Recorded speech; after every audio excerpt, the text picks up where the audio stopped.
Good morning, friends. Welcome to another Word of God. OBEJournal 2025, number 3. And this morning I'm interested in interacting with James Jesus Angleton, a prominent CIA official in and around the same time period, 50s and 60s and 70s, when the Cold War operations and attitudes were in full swing. And again, interested in seeing how he feels about his position and activities.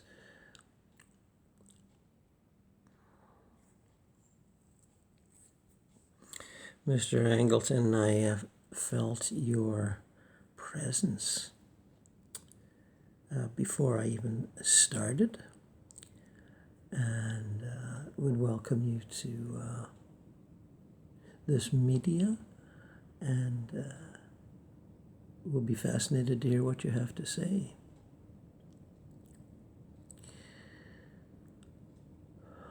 Well, sir, he says, the word has gotten out that you're out looking for people. So I see, Mr. Angleton. So you thought you'd beat me to the punch and get here. Well, good for you. Needless to say, your name has come up in these hearings, House hearings, on the recently released CIA and I believe FBI files. So perhaps you heard your name echoing down the halls of history, did you? Oh yes, I'm very aware of that. In fact, I was watching. I take it, Mr. Angleton, that not everyone in your generation of spooks was interested in paying attention. No, but as one who always was aware of what was going on here, there, and everywhere that we needed to know about to secure our continued safety, I have this dreadful habit of snooping and listening in. I see.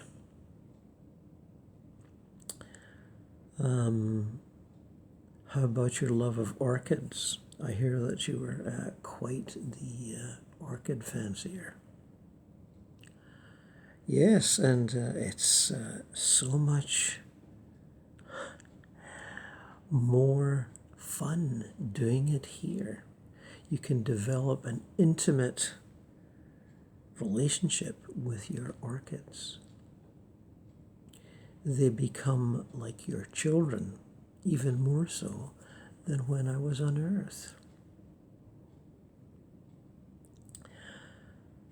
I see, Mr. Angleton. Well, you know, my knowledge of you comes from the various books that I've read, including the one by Jefferson Morley and others. Do you feel he captured you fairly in that book? Well, what he got was more of a skeleton with motivations, I thought. He didn't really understand the inner workings of our agency and its enemies.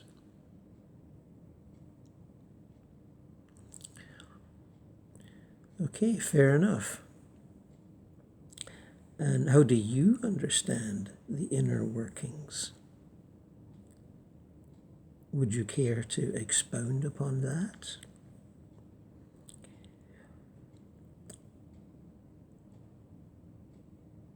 You youngsters have a terrible, what's the word he's looking for? What's the word I'm looking for in listening to him? Tendency to forget the pressures we were under in the Cold War. It wasn't that long since we'd beaten down fascism that looked very much as though it could dominate the world. Surely we deserve some credit for that. Yes, you do, sir, and I'm not diminishing that. But did you have to create a new enemy out of communism? Was it not possible to achieve détente, to achieve understanding? Well, I never thought it was. There were those that did, and I totally disagreed. It was not going to be possible. We were going to be defrauded out of our freedom by two-timing politicians and spies and military that were going to, if we had let them, run rampant all over the world. They did their best in a number of third world countries, and those that they conquered as they ran over the Germans in the East. They were not going to give that up. They were not going to let those countries taste individual freedom. They were going to impose conformity upon them and repression and half a dozen other things that you and your pals would not like. I see. That's a fair enough position. I sort of slightly disagree with it. I'm more of the vision of John Fitzgerald Kennedy and his coterie, who thought détente and peace could be achieved by recognizing a common humanity amongst all nations. Well, he was deluded, and I think when I talk to him now, he even tends to agree.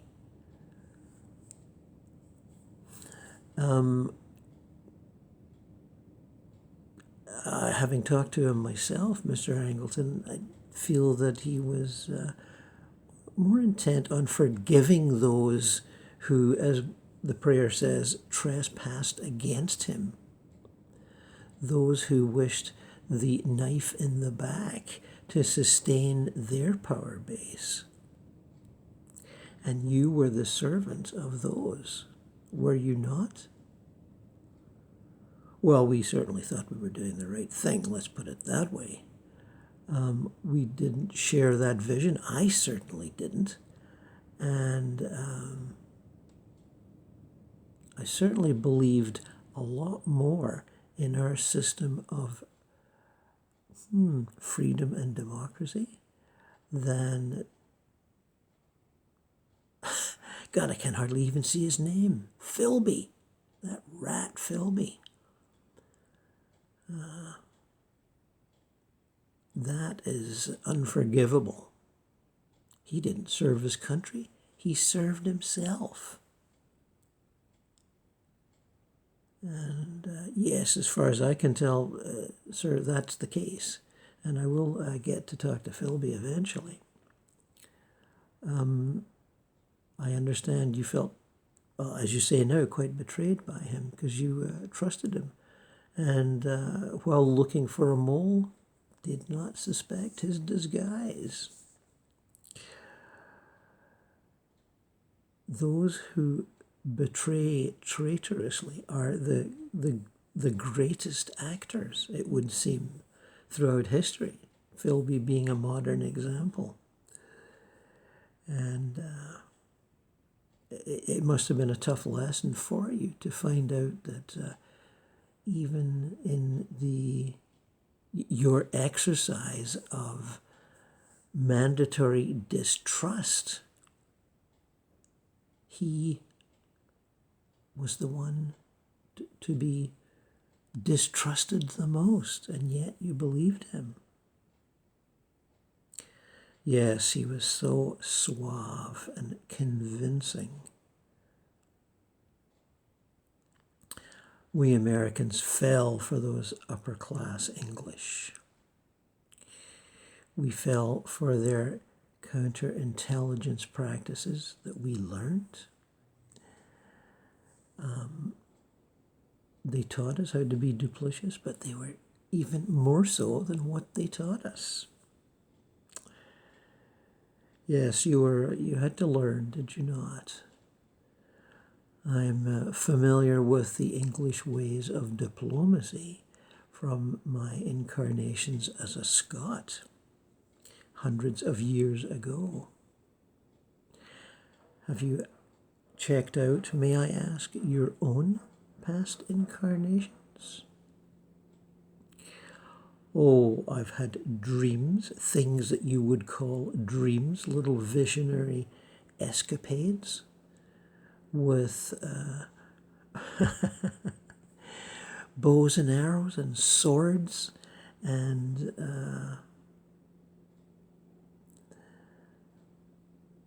more primitive days. But I've not come to any conclusions on that. I seem to have been a very minor player.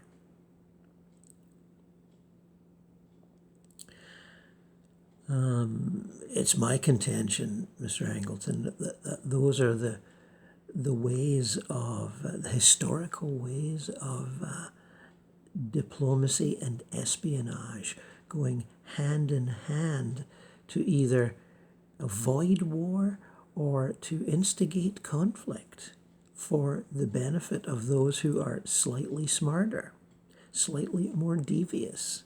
I mean, everyone's devious on the international stage. It's a matter of who's the more devious, is it not? Yes, it is, and I just wasn't quite devious enough, was I? Well, I don't wish to criticize you, sir. I just wish to observe and interact. Well, thank you for not blaming me and my kind, for doing what we were sure was the right thing. When a country like America has struggled to establish a freedom outside the old norms, and then we find out we're being attacked on all fronts by the empires of conformity.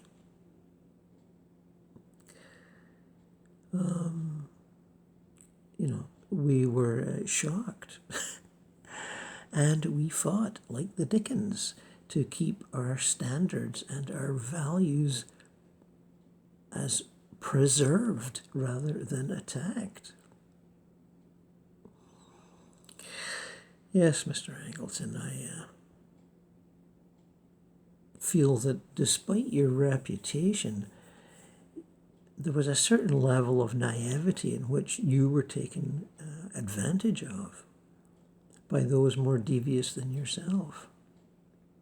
I won't name any names, but I think you know who I'm talking about. And so you've had some discussions, some perhaps friendly discussions with Mr. Kennedy and his advisors and what you might call his clique? Yes, we have.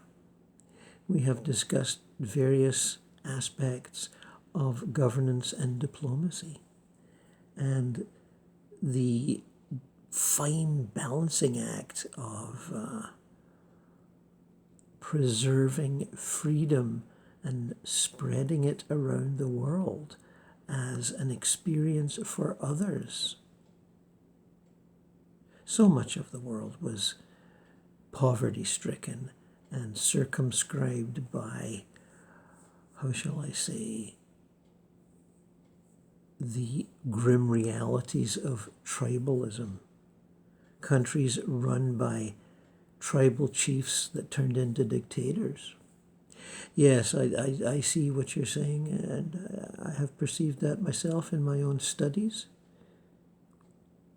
You're something of a historian, I take it. Well, I'm not an academic historian, not at all. I don't go anywhere near a university. But I have read and I have thought and I have benefited from remembering some of my past lives, when I was to some degree involved in political machinations to preserve the national character of the countries I was living in. I'm guessing you were something of a Brit yourself, although maybe not in the 20th century. Well, I was, but I was just a wee laddie and didn't get involved in those matters. I did in hundreds of years before. And although things were more primitive and were conducted on horseback, those diplomatic strategies were considered carefully by all concerned. There was much shuffling around of power and influence and marshalling one's progeny in the interests of the nation. Ah, you mean arranged marriages? And yes, I do. And it was the way of the time. And I don't know if it's changed that much amongst the elite. To some degree, we've seen a growth of individualism since the 60s. And, certainly many women will not do what they're told to do. And for some, that's an extreme annoyance. And for folk like me, it's a wonderful liberation. Long may they rebel and scrape out their own path from the mud of confusion and distrust and fear. Long may they establish themselves and continue to do so. They were just getting started when you passed, but they're really full tilt now. Ah, yes. Politics in America now. What chaos. What a mess. The current crop of would-be protectors of our economic and political freedom. Well, they're going about it entirely the wrong way. And this return to isolationism, it does not work and it will not last. I predict great changes in the next year or so, and they won't be because of Putin. All right, have I said enough? Yes, I see where you're going with that. And certainly the people of my generation, and I don't know really anyone in power, but I know how people think, we would wish the ending of dictatorship, the ending of conformity to old traditional values. Yes, you're lefty liberals for sure. And I said, yeah, I can't deny that. We are lefty liberals, and we all think we're fighting the good fight too, even if it's just debating and arguing.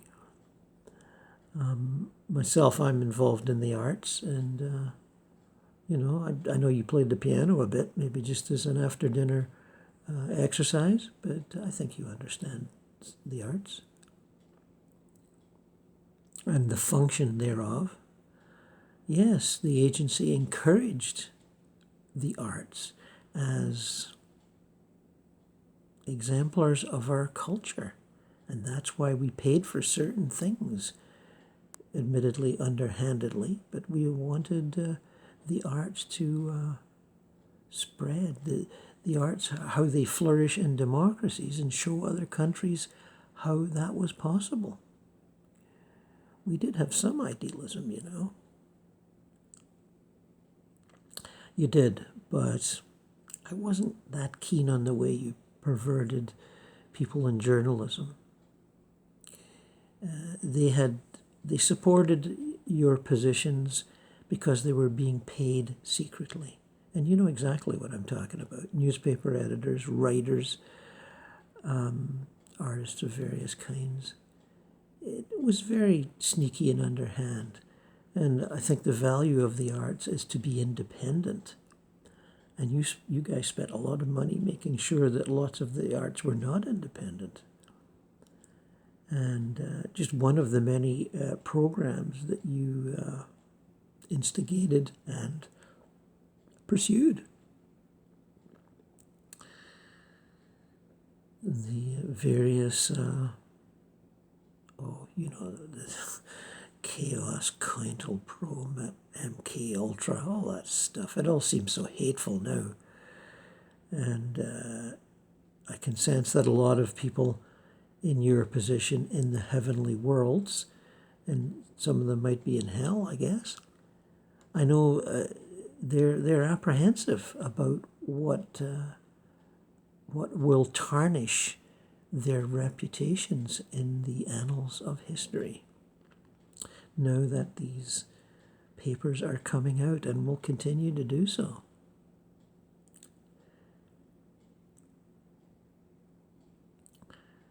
Yes, all our programs do seem to be up for a beating now. And we were sure we were doing the right thing, but once you've been here in the heaven worlds and had time to reconsider your activities and your attitudes and your philosophies and your actions, they tend to look a little different. They tend to be in the shade rather than in the light. At least in one's idealism, they were in the light. They were the brave thing to do. Now they look like sleazy and underhand and cheating and fraudulent and, all those other ways you folks have of describing them. Well, yes, James, I am somewhat of a product of the 60s. I never participated because I wasn't an American. I was a Scot that became a Canadian. And we tended to stand aside. We felt that we were providing a safe haven for those who did not want to participate in your wars. The young men who had decided not to sacrifice themselves for the great God of the state. We welcomed them and gave them a harbor to park their boats in.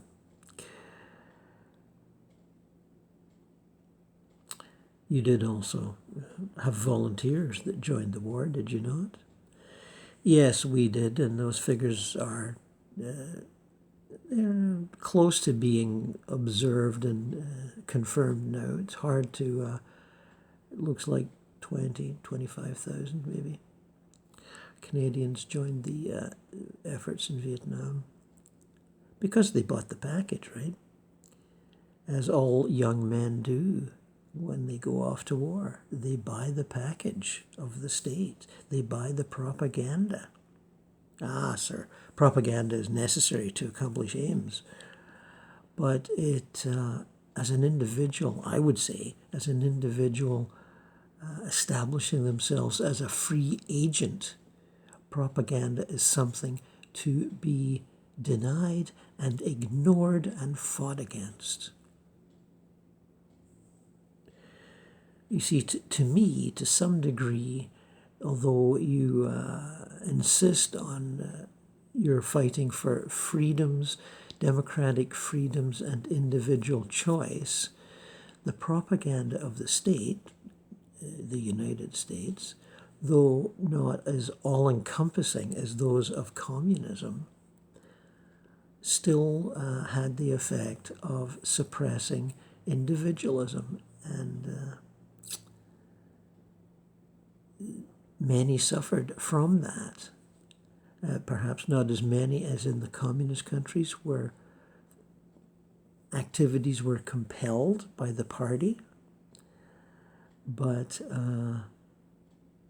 it still was a suppression of the individual and the individual's sovereign rights. And you're not going to get into a discussion of sovereign individual rights superseding those of the state, are you? Oh, yes, I am. And that would be, I'm not expecting you, your generation, to agree with that, but my generation, we definitely hold that one. And it'd be like debates with the anti-war folks in the 60s and 70s. Very similar. And I doubt that there's any resolution. And I wasn't hoping for a resolution. I just wanted to hear your opinions on how you're doing there. Well, I'm doing quite well. I tell you, Mr. Angleton, I read that you gave an interview to one James Truitt when you spoke of being in the same room as some of the head honchos of the agency. And it was like being in a kind of hell even then. And you suspected that was a place that you would soon be joining them in. I guess this would be around the time of your cancer. Did you experience that? Yes, I did. And some of them are still in that psychic state, angry and resentful and suspicious. And I chose not to keep their company. I felt that forgiving myself was very important. And in the Christian faith, it is important. To be forgiven, you have to forgive yourself. You have to let go of your determination and your righteousness. And that is what I have done. Philosophical arguments are one thing, but forgiving yourself and learning to forgive others is important. And so I know you're going to ask, am I forgiving of Philby? Well, I've managed to dance around that one, and he is still in that sort of smug denial and has that British thing of, as his Burgess and Maclean and all his pals, the hatred of royalty, the hatred of sustained wealth going through the generations, the power base of aristocracy. I think he envied what we Americans had. But the sense of betrayal and traitorous, fraudulent activity in personal relations even was something he was quite addicted to. He could not live without it. He was a traitor by nature, and he seemed to love only himself. And to some degree, he's still like that.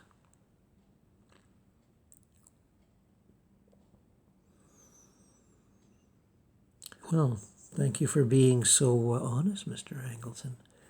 And I was given to understand that faith was definitely a part of your life, religious faith, and I do not wish to criticize that, nor would I criticize the faith of any others. They are belief systems that sustain people.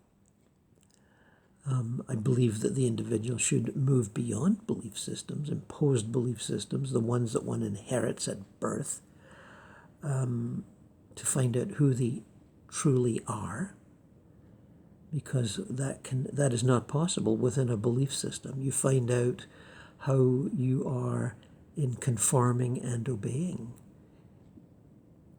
but not who you are in, how shall I say, spiritual reality.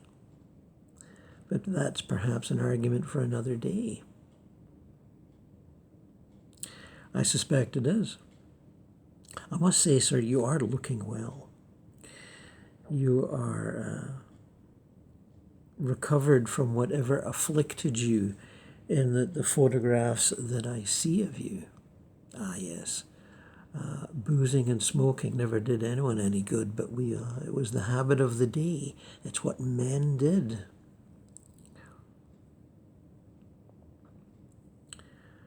So the debates of opposing sides continues on in heaven. Yes, there's a lot of friendly banter, and I've sat in on the banter of previous generations. Those who went through the 30s and saw what was coming and set themselves up for that struggle. I was the inheritor of some of their attitudes. So I imagine you've chatted with Roosevelt and Churchill and people of that generation. Ah, yes, and Khrushchev too. Mr. Kennedy insists that we should respect Khrushchev as an innovator in his tradition. And I can see that. I didn't trust him back then, but I can see why Kennedy would insist that we accept him as an equal now. I don't suppose you've tangled with Joseph Stalin. No, I don't care to move in that direction. I think for fairly obvious reasons. We all know what happened under Stalin's reign. No secrets there. So, yes, I do recognize various grades of character and honor. And the transgressions of, what would you call it? Lust for power and lust to retain power. So it all goes on, and I see it looking at the world now, as we can do here from Spirit if we're interested. The game goes on. And sometimes it gets a little tiresome watching it. I'd have to say, one wishes to retreat into the joys of paradise, where that does not seem to matter nearly as much. Yes, I can understand why you say that, sir. And I certainly wish you well. I'm not here to curse or demean you in any way. I wished to understand some of your motivations and your thoughts about your motivations. I take it you'll be talking to others? And I said, well, yes, I'm going to try. Not everyone has to come at my beck and call. I rather interrupted Mr. Dulles because I thought he wouldn't show up unless I sort of walked in. And as you know, that can be done in spirit.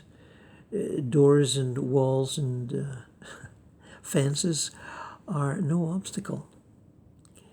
And it's something I do when the opportunity arises and people are resistant. And there are plenty that are resistant. And I thank you for being well, how shall I say, meeting me halfway or meeting me three-quarters way. You showed up, and I'm grateful. Thank you. And as I say, I hold you no ill will. I understand. I don't accept your values and your activities, but I understand them. I understand how you came to be that man doing those things.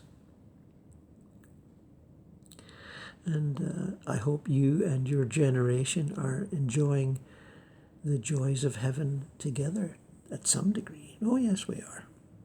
Yes.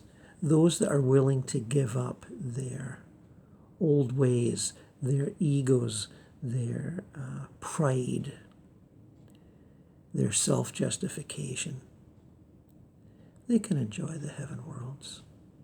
And I haven't explored them that much, but I do realize there are such things as the heaven worlds.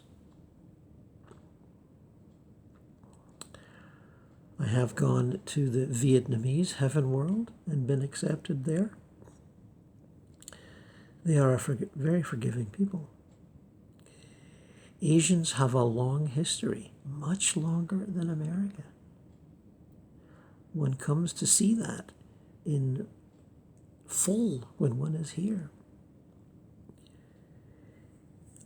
Okay, thank you, Mr. Angleton. I am running out of time at the moment. We do not have endless time on these computers. And I thank you for your friendliness and your willingness to open yourself up to conversation and a little bit of debate. Thank you. And what is your name, sir? Oh, my name is Gordon. And I have a tag on the internet called WordofGord. And hopefully a few people will hear this video, see this video, and come to understand you a little better. Thank you, sir. Goodbye for now. Farewell, sayonara, and all that stuff.